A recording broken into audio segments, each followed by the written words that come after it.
บายดีตอนรับก็สู่ซองที่กนาชาแนลเนาะซึ่งวันนี้เนาะจะพาทุกคนเนาะไปเบิ่งบรรยากาศของการสอบเสียงพังเห็นที่1เนาะซึ่งว่าจะพาทุกคนเนาะไปเบิ่ง3มือติดเลยเนาะของการเสียงพักเหียน1นั่นก็คือวันที่16 17 18เนาะซึ่งว่าบรรยากาศของการเสียงพักเหียน1ของปีนี้จะคือกับตอนเฮาเสียงพักเหียน1ของตอนเฮาเฮ็ดคลิปไปตอนมันเองเนาะซึ่งว่าบรรยากาศจะเป็นยังไงเฮาไปเบิ่งพร้อมๆกันเลย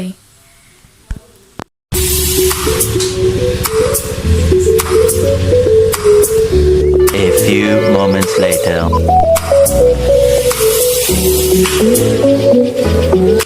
ซึ่งว่าตอนนี้เรายังมือให้มาเถอะเนาะ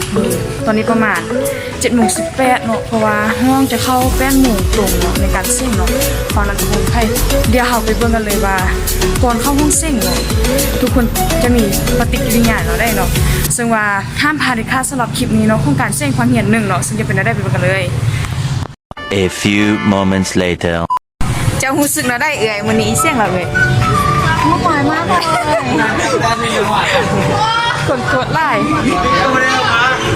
เดจ้อมนะยังเดียวว่าตัดออกอันนี้น่ะรู้สึกแล้วได้ตอนรู้สึกหล่อแมน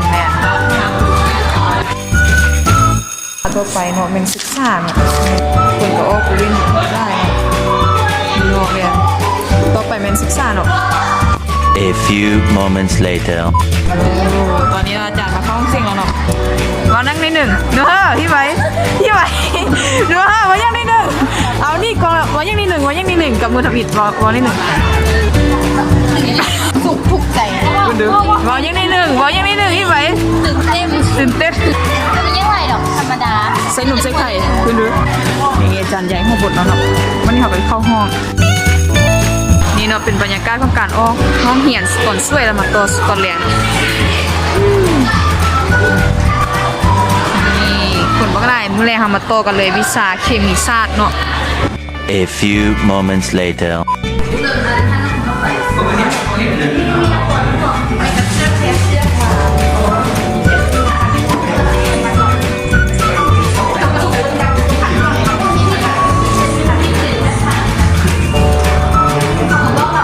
เมื่อพากันวางแผนไปกินเนาะมีจืดยำจีนเยอะ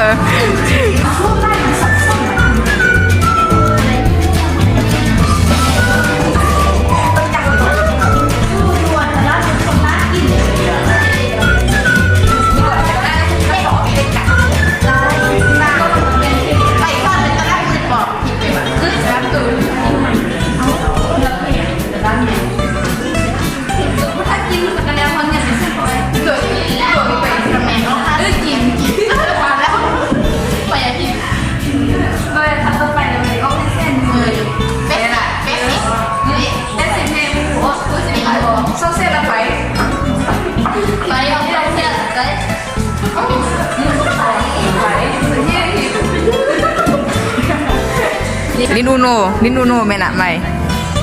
เนาะเฮ้ยมันมือนี่ถ่อมมันย้อนแสงได้ละไปพวกนี้เราไม่อยากออกว่าฉันหรอไปถึงเคเรียบร้อยเห็นแล้ว 1 hour later. ตอนนี้ประมาณ1 โมงครึ่งอาจารย์มาขึ้นห้อง 1 hour later. เลิกแล้วเนาะพักเลยไปใส่เนี่ยนะมือมาทำมาต่อเนาะ The next day. ถ้าใครตึกไหมน่ะยิ้มแดซ่าถ้าใครตึกคุณโคตรไล่เลย A few moments later. นี่เนาะวิชาทำอิฐ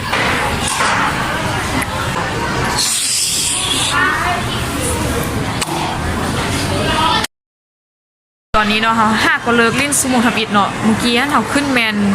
วิชาฟิสิกส์เนาะซึ่งว่าตอนนี้ทุกคนก็ออกไปเล่นเนาะอยู่กลางเดินอยู่ลุมเนาะซึ่งว่าวิชาต่อไปจะแมน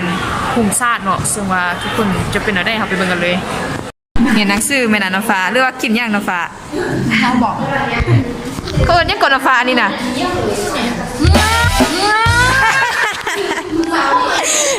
A few moments later. นี่อาจารย์มาแล้ววิชาภูมิศาสตร์เนาะฮะ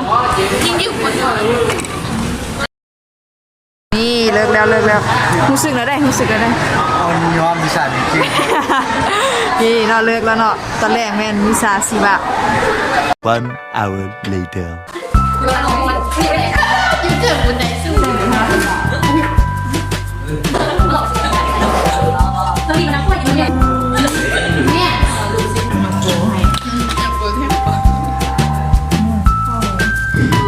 เป็นอันคาราบาว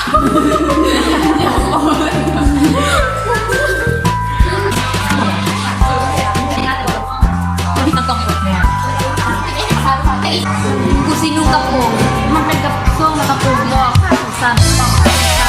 น 1 hour later. อย่ารู้สึกแล้วได้เส้นมือแรงวันนี้ กูสึกร้อนมากเลย ยังนอนโอเค จบละ เป็นอะไร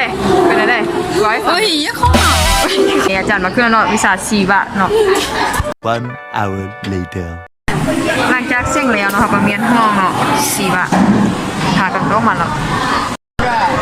ดิกีตาร์ให้ฟังเด็กดิกีตาร์ให้ฟังเด็กหน้าไม่ได้แล้วค่ะนี่เลิกแล้วเนาะสมองวันที่สองวันยังมีหนึ่ง ไม่ได้เลย เดี๋ยวนี่มือที่สองเนาะอันนี้ต่อมืออื่น The next day. ไปยามเช้าตู่ข้อมูลที่สร้างการเสี่ยงเนาะเซอร์เดี๋ยวนี้บุยเพ่มาเดี๋ยวนี้ประมาณ7:28 น.เนาะส่วนมื้อนี้สมุนวิทย์จะเป็นคณิตศาสตร์แล้วก็ต่อไปก็จะเป็นประวัติแล้วตอนแรกก็จะเป็นอังกฤษเนาะซึ่งว่ามื้อนี้อาจจะมีบรรยากาศให้มวลๆหลายเนาะซึ่งว่าจะเป็นได้ไปเบิ่งกันเลย A few moments later. นี่อาจารย์มาแล้วเป็นได้หนูมื้อสุดท้าย รู้สึกดีใจไล่ เห็นดู อย่าได้พูด เป็นได้ตะวันมื้อสุดท้าย คักอยู่สมองทับอินไม่ยากเอาได้เรื่องนี่อาจารย์มาแล้วห้องอื่นกำลังเตรียมข้อ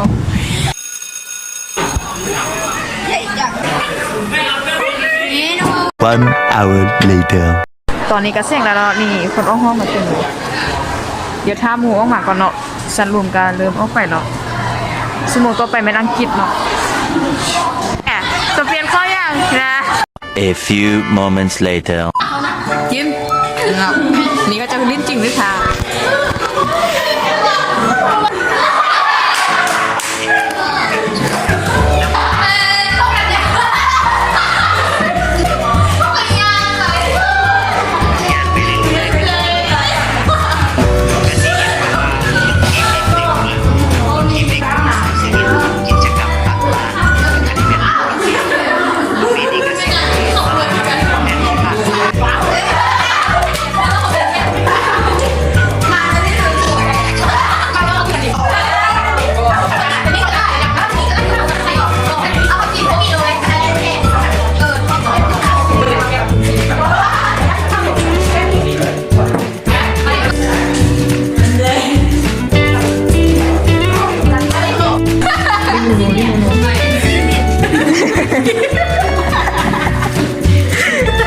เปิดอะไรที่ป้องกันหมดเลยก็พูดเลยต่อไม่ไปม้วนแล้วนั่น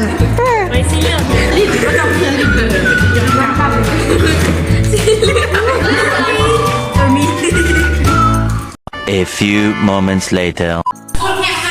ไม่รู้สึกอะไรเลยเช่นสุดท้ายสุดท้ายเลยเนาะเจ๋เจ้าเราได้เจ้าวันนี้รู้สึกถ้าจะบอกอย่างนี้เขาจะรอเราไม่ได้ขอสักเดียว